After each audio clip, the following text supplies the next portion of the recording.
Please come now, I think I'm falling, holding on to what I think is safe.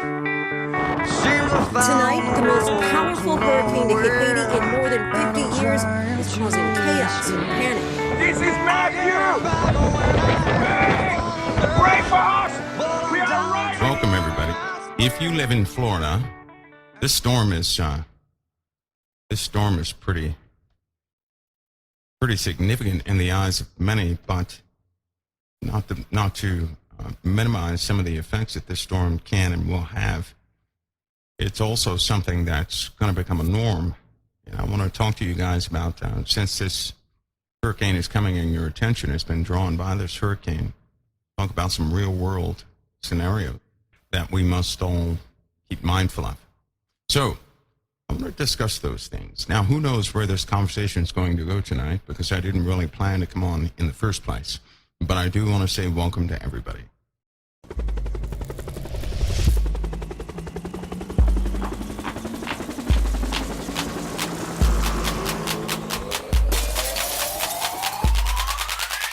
And now for something completely different. Completely different. Completely different.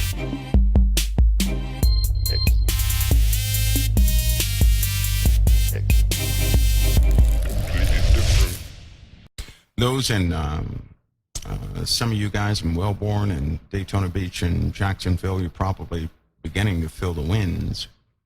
And just to give you the nature of this hurricane, it's moving up the East Coast, and it's not going to. If colder water were to the north of this hurricane, it would likely slow down its wind speeds. But what we have is a hurricane with the association of wind is right now is tremendous.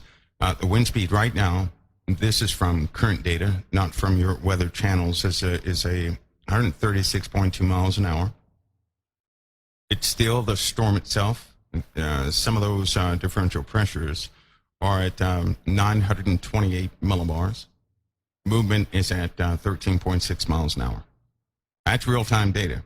So, because I'm watching this, don't get happy because I'm getting the real-time data or anything else. It's only because the storm does pose a significant threat because of the wind speeds. In fact, of all the natural disasters we could ever have, any disaster associated with wind speeds is certainly going to be devastating. Also, I'd like to say that Nebraska, that's where Angela is. They're due to have some storms in the Iowa, South Dakota region, Kansas, those places.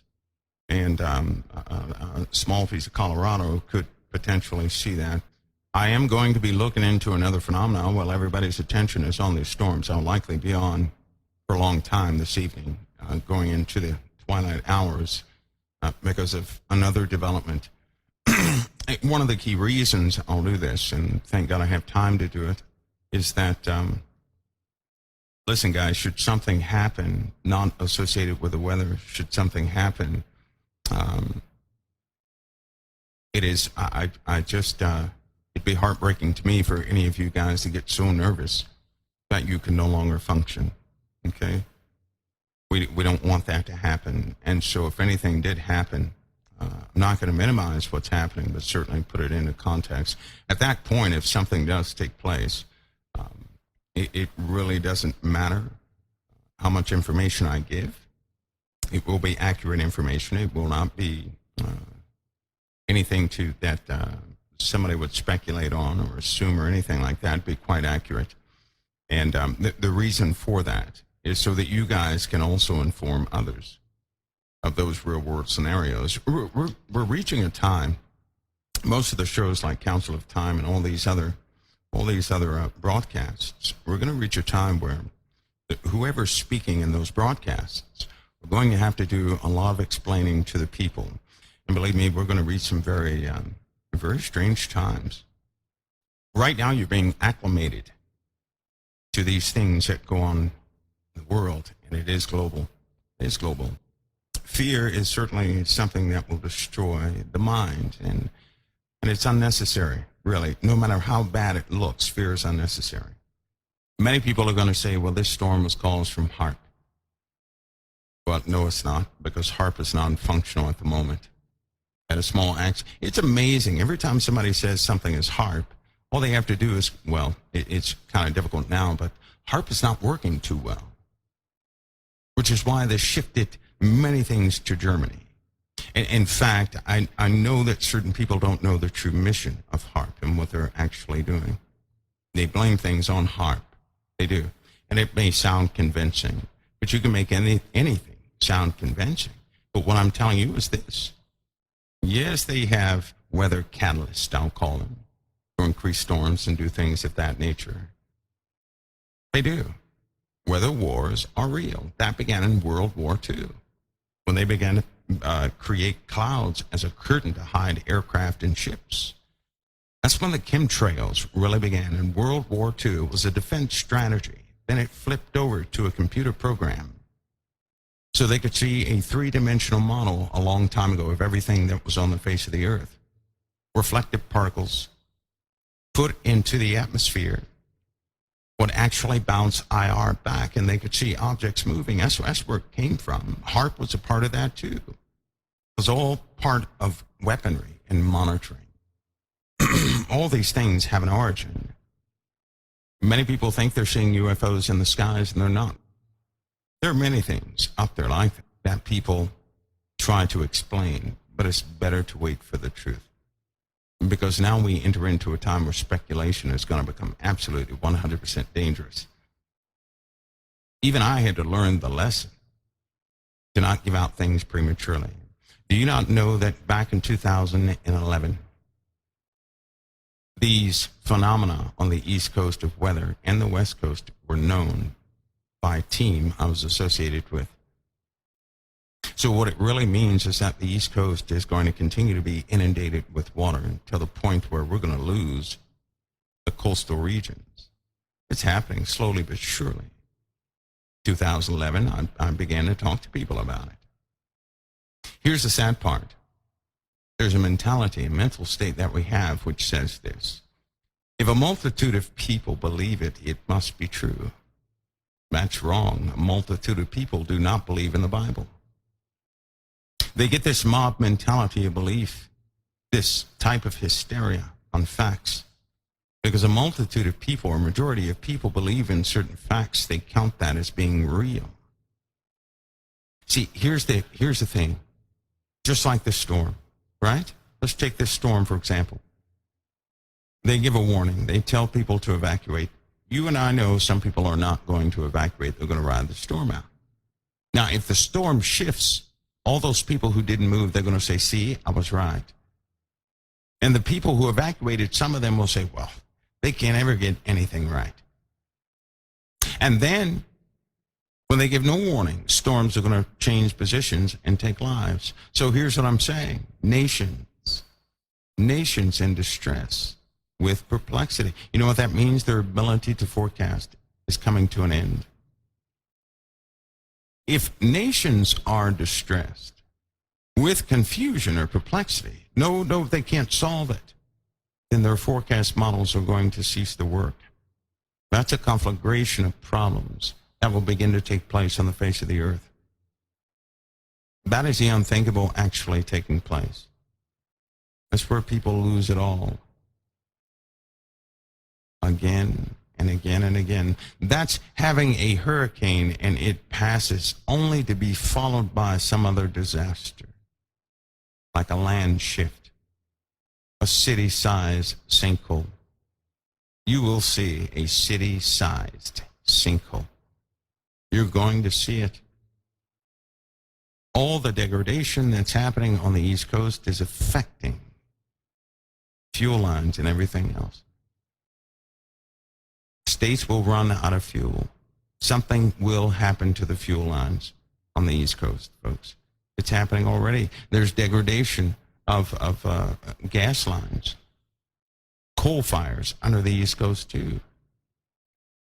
All these things are happening, and people are not taking notice, but they're building. There will come a point in time where they can't hide these things anymore, right? And then what? The problems will be, they're just going to mount one atop the other. There'll be no amount of money to fix the issue. Everybody's going to be perplexed or confused as to how to approach the problem. On top of that, natural disasters and the frequency of them will hit at very inconvenient times. And then the world will begin to lose control. Because they'll say, why are all these things happening? Why are all these things happening? What's happening here? How do we fix this? We can't fix this. Every day something is going to take place. You guys remember that time in the 80s where every single day something of crime was taking place? And they begin to ask, saying, how can we fix this? How can we fix this? The weather's going to do the same thing. Winter is coming. Forecast models for the winter are absolutely wrong. You guys have heard me echo time after time, it's too much moisture trapped in the atmosphere. Right? When that stuff, when all those water molecules begin to condense, you're looking at high winds in the winter nobody has ever seen. I wonder what they're going to name. Here's what I'm wondering. I'm wondering this myself. What do you call a winter storm that has hurricane force winds?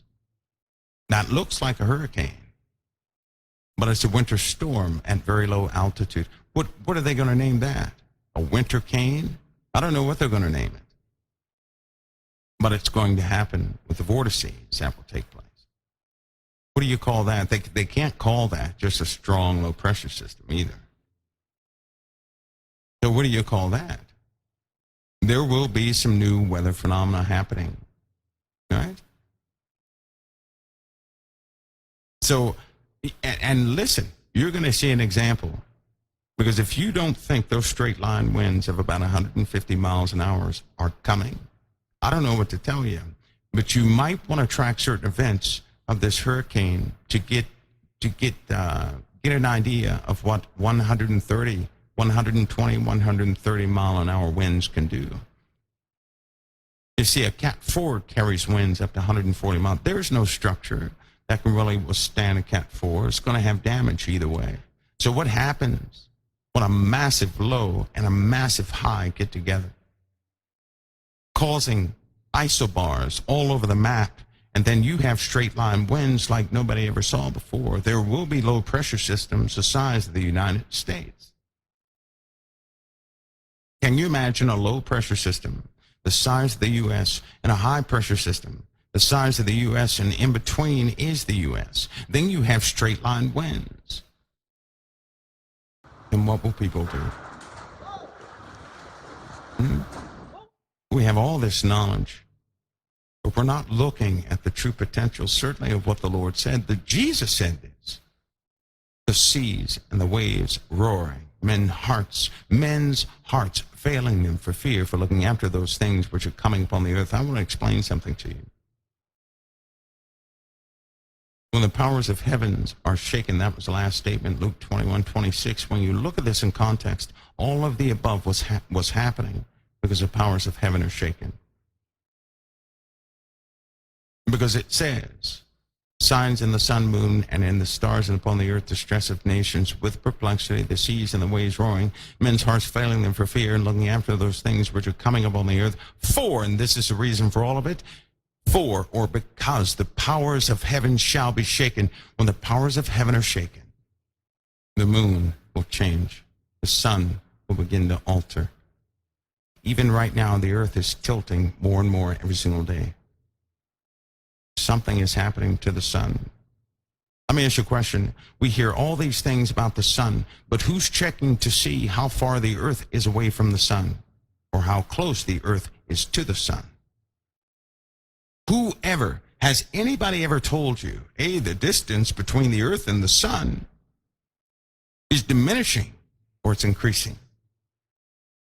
Have they ever talked about that? You hear about everything else, but when it comes to distance, they're not telling you anything. What about the moon? Many people are beginning to notice, because they have taken track over the course of 10 years, and they have these eye charts. And what an eye chart is with every phase of the moon, they have a size. They'll just simply, from a fixed point on Earth, take the size of the moon and make sure it fits. And they'll do this over 10 years so that with the wobble, they can take account of certain things, right? The sizes don't fit anymore. It's either too small or too big. What does that indicate? That indicates that the moon's orbit is changed. And when the moon's orbit is changed, the water will be affected on Earth. So will the weather patterns, so will the seasons. When was the last time you heard about that? There's so many things taking place, and they're escalating, but they're not speaking about them. We're coming into a belt for sure. This other system, I say it is, there's a lot of trash with it. We're going to enter into it. Fireball sightings will likely increase at an alarming rate to the point where people will become scared every time they see a light in the sky. Those who know what is happening, they know it's no way out.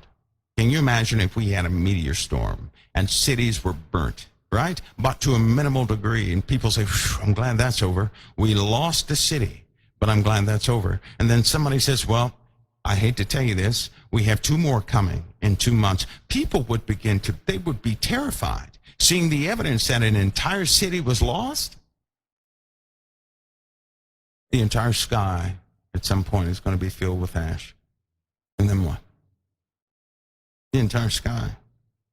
It'll be very cold on the surface, and if any direct sunlight hits anybody, they're going to be cooked right there where they stand.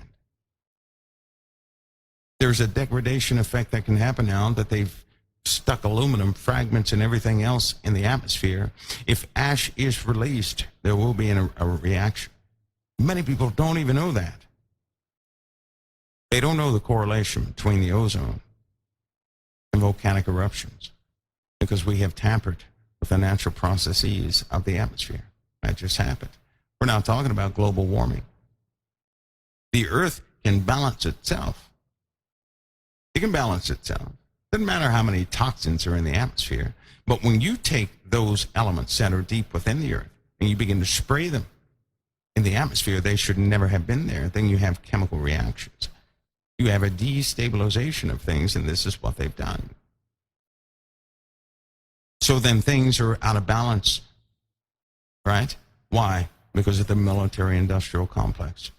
Not because of coal fires, not because of fires, period.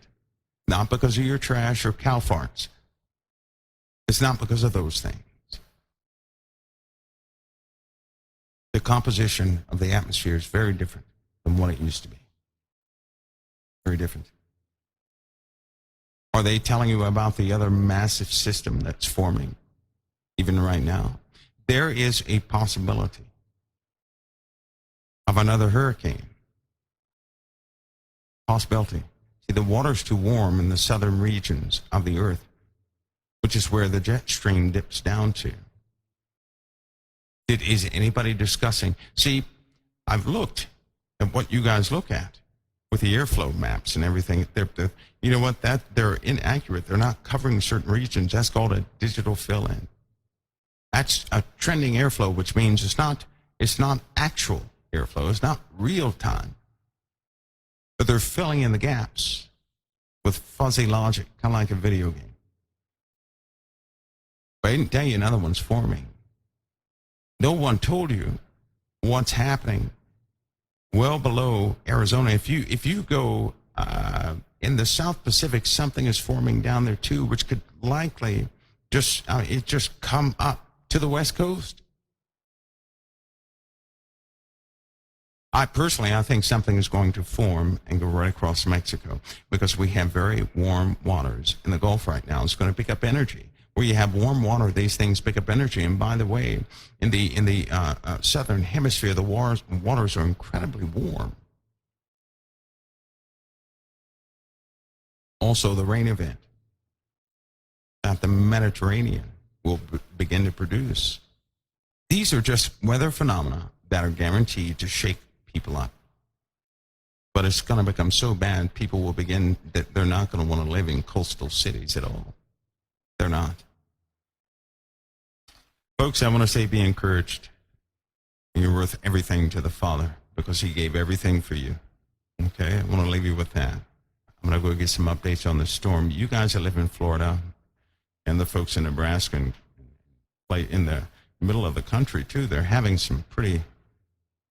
They have a potential of some pretty devastating storms that are forming there too. So, God bless you all. You may or may not hear from me later on air. I don't know, but I'll certainly come back to the chat room. God bless each and every one of you.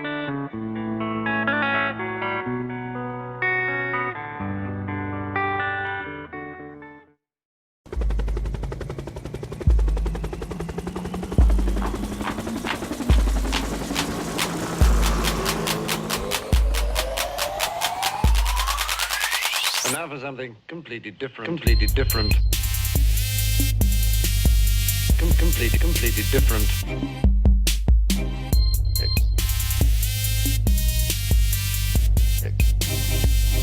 Completely different. Completely different.